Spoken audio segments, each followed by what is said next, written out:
Friends, welcome to our channel smart title study. दोस्तों, इस video में आप लोगों को न्यायपालिका से जितने भी इंपॉर्टेंट क्वेश्चन है वो आप लोगों को इस वीडियो में बताएंगे। और ये सभी क्वेश्चन प्रीवियस ईयर क्वेश्चन है जो एग्जाम में पूछे जा चुके हैं और सभी क्वेश्चन इंपॉर्टेंट क्वेश्चन है, तो वीडियो को लास्ट तक जरूर देखिएगा। तो चलिए स्टार्ट करते हैं। पहला क्वेश्चन है आप लोगों का, औपनिवेशिक भारत में एक संघीय अदालत की स्थापना किस अधिनियम के अंतर्गत की गई थी? तो ये किस अधिनियम के अंतर्गत की गई थी? अधिनियम 1935 का। भारत शासन अधिनियम 1935 में भारत में एक संघीय अदालत की स्थापना का प्रावधान किया गया था और इसके अनुरूप वर्ष 1937 में भारत में एक संघीय न्यायालय की स्थापना की गई थी नई दिल्ली में। कहाँ पर की गई? नई दिल्ली में। और भारत में वर्ष 1950 में उच्चतम न्यायालय की स्थापना होने तक यह संघीय न्यायालय कार्यरत रहा।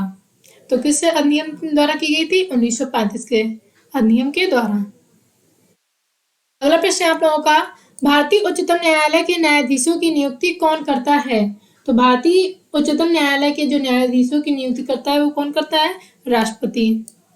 भारत के संविधान के अनुच्छेद 124(2) के अनुसार उच्चतम न्यायालय के और राज्यों के उच्च न्यायालयों के ऐसे न्यायाधीशों से परामर्श करने के पश्चात जिनसे राष्ट्रपति इस प्रयोजन के लिए परामर्श करना आवश्यक समझे, राष्ट्रपति अपने हस्ताक्षर और मुद्रा सहित अधिपत्र द्वारा उच्चतम न्यायालय के प्रत्येक न्यायाधीश की नियुक्ति करेगा। तो इसका ऑप्शन ऐसे ही होगा, राष्ट्रपति करता है। अगला प्रश्न आप लोगों का, मध्य प्रदेश उच्च न्यायालय की पीठ कहाँ स्थित है? तो मध्य प्रदेश उच्च न्यायालय की जो पीठ है वो कहाँ पर स्थित है? जबलपुर में। और इस न्यायालय की जो खंडपीठें हैं वो ग्वालियर तथा इंदौर में हैं।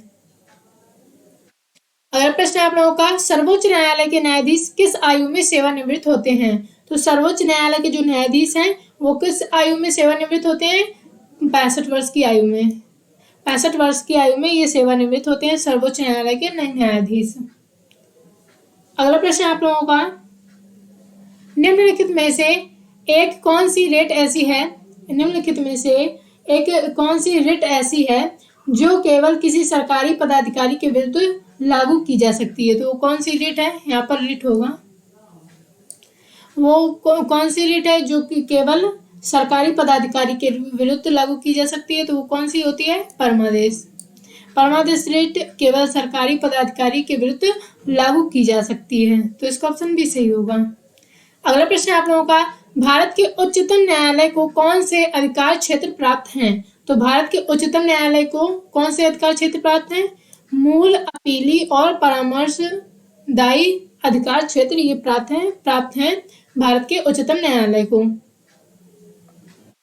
अगला प्रश्न आप लोगों का, अंतिम अपीली न्यायालय कौन सा है? तो अंतिम अपीली न्यायालय ये कौन सा होता है? उच्चतम न्यायालय।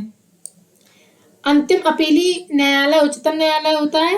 और भारत के संविधान के अनुच्छेद 132 के तहत उच्च न्यायालय की सिविल, दंडिक या अन्य कार्यवाही में दिए गए किसी निर्णय, डिक्री या अंतिम आदेश की अपील उच्चतम न्यायालय में होगी। अगला प्रश्न आप लोगों का, किसका मतलब है कि सर्वोच्च न्यायालय मामले और उसमें शामिल कानूनी मुद्दों पर पुनर्विचार करेगा? तो ये अपीली क्षेत्राधिकार में। सर्वोच्च न्यायालय शीर्षस्थ अपीली न्यायालय है और अपने अपीली क्षेत्राधिकार के तहत सर्वोच्च न्यायालय उच्च न्यायालयों के फैसलों के खिलाफ सुनवाई करता है। तो संविधान के अनुच्छेद 132 से जो 136 के मध्य आता है, सर्वोच्च न्यायालय की अपीली अधिकारता संबंधी प्रावधान दिए गए हैं अनुच्छेद 132 से 136 के बीच। तो इसका ऑप्शन सी सही होगा। अगला प्रश्न आप लोगों का, भारतीय संविधान का अंतिम व्याख्याता कौन है? तो भारतीय संविधान का जो अंतिम व्याख्याता है वो कौन होता है? सर्वोच्च न्यायालय। कौन होता है? सर्वोच्च न्यायालय। अगला प्रश्न आप लोगों का, संविधान की व्याख्या कौन करता है? तो संविधान की व्याख्या ये कौन करता है? न्यायपालिका। इसका ऑप्शन सी सही होगा। अगला प्रश्न आप लोगों का, भारतीय संविधान का अभिरक्षक कौन है? तो भारतीय संविधान का जो अभिरक्षक है वो कौन है? भारत का मुख्य न्यायाधीश। ये ऐसा ही क्वेश्चन एग्जाम में पूछा गया था, ये प्रीवियस ईयर क्वेश्चन है। तो भारतीय संविधान के अभिरक्षक के रूप में न्यायपालिका को स्वीकार किया गया है, किंतु ये जो ऑप्शन है इसके हिसाब से मुख्य न्यायाधीश ये फिक्स आंसर है। अगला प्रश्न आप लोगों का, भारत के उच्चतम न्यायालय के केंद्र और राज्यों के बीच विवाद का निपटारा करने की शक्ति किसके अंतर्गत आती है? तो ये किसके अंतर्गत आती है? मौलिक अधिकारिता के अंतर्गत आती है। भारत के उच्चतम न्यायालय की केंद्र और राज्यों के बीच विवाद का निपटारा करने की जो शक्ति है वो मौलिक अधिकारिता के अंतर्गत आती है। अगला प्रश्न आप लोगों का, भारत में उच्चतम न्यायालय के न्यायाधीश के रूप में नियुक्ति के लिए निम्नलिखित में से कौन सी अर्हता अनिवार्य नहीं है? तो इनमें से वो कौन सी नहीं अनिवार्य है? वो आयु कम से कम 35 वर्ष होनी चाहिए, ये अनिवार्य नहीं है। जबकि भारत का नागरिक होना चाहिए, ये अनिवार्य है। और एक या अधिक उच्च न्यायालय में कम से कम 10 वर्ष तक एडवोकेट के रूप में प्रैक्टिस कर चुका हो, ये भी अनिवार्य है। और एक प्रतिष्ठित विधिवेत्ता होना चाहिए। तो ये 3 अनिवार्य हैं। और जो अनिवार्य नहीं है वो क्या नहीं है? तो आयु कम से कम 35 वर्ष होनी चाहिए। अगला प्रश्न आप लोगों का, भारतीय संविधान के किस संशोधन के तहत उच्च न्यायालय के न्यायाधीशों की सेवानिवृत्ति की आयु 60 से 62 वर्ष की गई थी? तो ये किसके भारतीय संविधान के किस संशोधन के अंतर्गत की गई थी? 60 से 62 वर्ष, ये किस के अंतर्गत की गई थी? तो इसका ऑप्शन सही होगा 15वां। कौन सा होगा? 15वां होगा। किस संविधान संशोधन? 15वें संविधान संशोधन अधिनियम जो हुआ था 1963 में, इसके द्वारा उच्च न्यायालय के न्यायाधीशों की सेवानिवृत्ति की आयु 60 वर्ष से बढ़ाकर 62 वर्ष कर दी गई थी।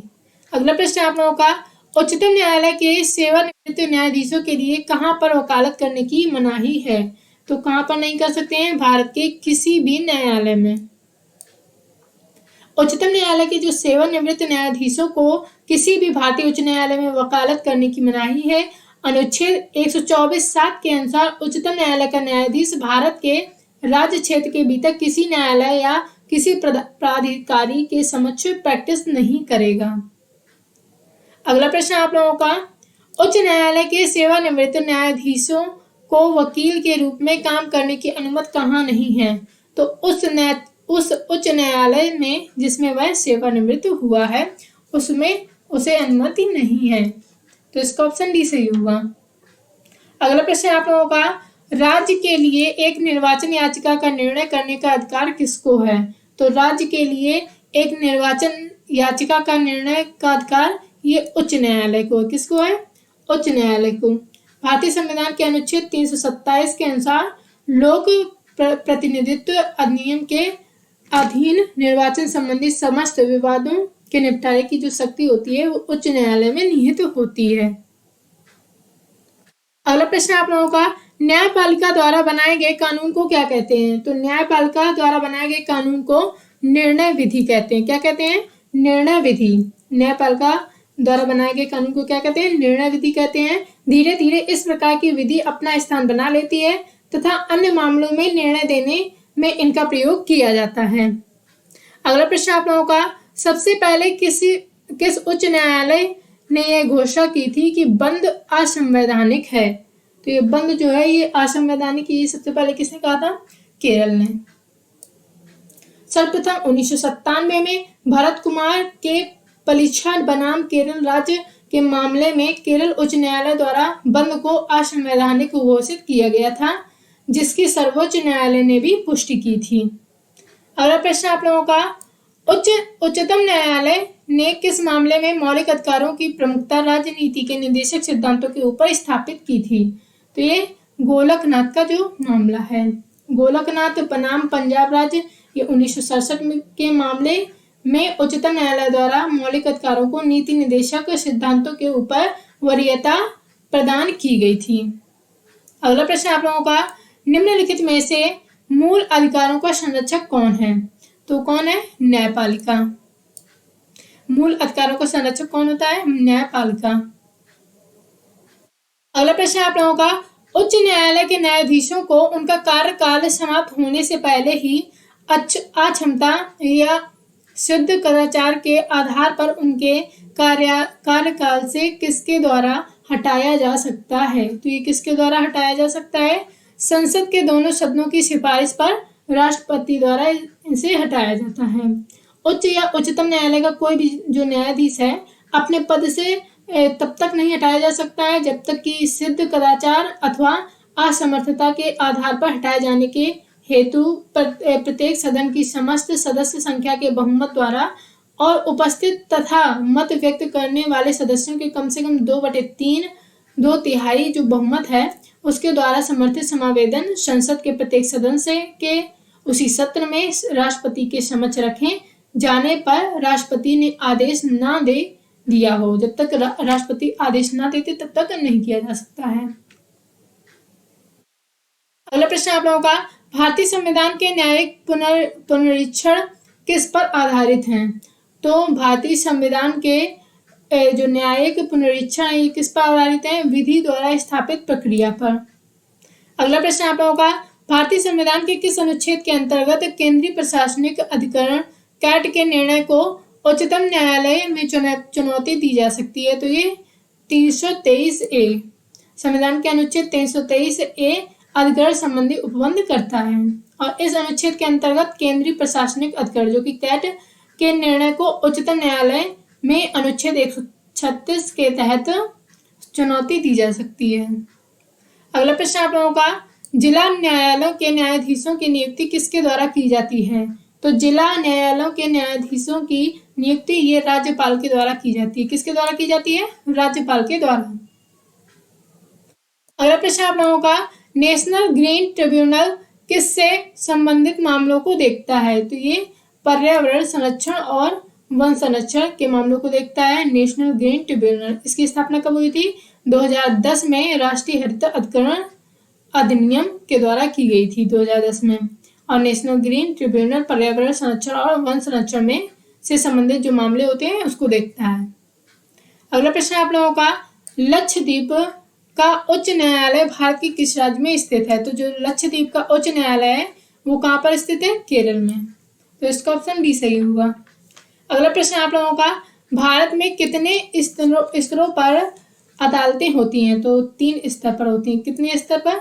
3 स्तर पर अदालतें होती हैं। भारत की न्यायपालिका एक स्वतंत्र निकाय है जो कानून के अनुसार विभिन्न स्तरों पर देश की जनता को न्याय दिलाती है और भारत के मुख्यतः 3 स्तरों पर अदालतें होती हैं। भारत की शीर्ष अदालत नई दिल्ली स्थित उच्चतम न्यायालय है और उससे नीचे जो होती हैं विभिन्न राज्यों में उच्च न्यायालय होती है और उच्च न्यायालय के जो नीचे होती हैं वो कौन सी होती हैं? जिला अदालतें। तो कितने स्तर पर होती हैं? 3 स्तर पर। यहाँ से आप लोगों की प्रिलिमिनरी क्वेश्चन है जिसमें आप लोगों का पहला क्वेश्चन है, उच्चतम न्यायालय में भारत सरकार से संबंधित सभी मामलों में भारत सरकार की ओर से कौन उपस्थित होता है? तो भारत के महान्यायवादी। अगला प्रश्न आप लोगों का, भारतीय संविधान का कौन सा स्तंभ उसका अंतिम व्याख्याता है? तो ये कौन सा है? न्यायपालिका। नेक्स्ट क्वेश्चन आप लोगों का, किस न्यायालय के फैसले को देश के बाकी सभी न्यायालय को बाध्यकारी होते हैं? तो ये उच्चतम न्यायालय। अगला प्रश्न आप लोगों का, भारतीय संविधान का अनुच्छेद 222 एक न्यायाधीश का एक उच्च न्यायालय से दूसरे में जो स्थानांतरण किससे संबंधित है? तो ये राज्य सरकार से संबंधित है। अगला प्रश्न आप लोगों का, भारतीय संविधान का अनुच्छेद 228 कुछ मामलों का उच्च न्यायालय में स्थानांतरण किससे संबंधित है? तो ये राज्य सरकार से संबंधित है। अगला प्रश्न आप लोगों का, प्रथम महिला का नाम बताएं जो भारत के किसी राज्य में उच्च न्यायालय के मुख्य न्यायाधीश रही? तो ये कौन रही? लीला सेठ। अगला प्रश्न आप लोगों का, लोक अदालत के लक्ष्य क्या हैं? तो कमजोर वर्ग के लिए न्याय सुनिश्चित करना, मामलों को बड़ी मात्रा में निपटाना, लागत और देरी को न्यूनतम करना। अगला प्रश्न आप लोगों का, भारत के संविधान की व्याख्या करने का अंतिम प्राधिकार किस संस्था को है? तो भारत के उच्च न्यायालय को है। अगला प्रश्न आप लोगों का, अधीनस्थ न्यायालयों का पर्यवेक्षण कौन करता है? तो ये उच्च न्यायालय करता है। ये आप लोगों के न्यायपालिका से संबंधित जितने भी इंपॉर्टेंट क्वेश्चन थे वो आप लोगों को इस वीडियो में करा दिए हैं और ये सभी क्वेश्चन प्रीवियस ईयर क्वेश्चन है जो कि एग्जाम्स में पूछे जा चुके हैं। एसएससी के हर एक एग्जाम्स में पूछे जा चुके हैं। तो आप लोग अगर आप लोगों को वीडियो पसंद आई हो तो वीडियो को लाइक करें, शेयर करें और मेरे चैनल को सब्सक्राइब करें। आगे हम ऐसे ही टॉपिक वाइज वीडियोज लाते रहेंगे। तब तक के लिए धन्यवाद। मिलते हैं आप लोगों से अगले वीडियो में।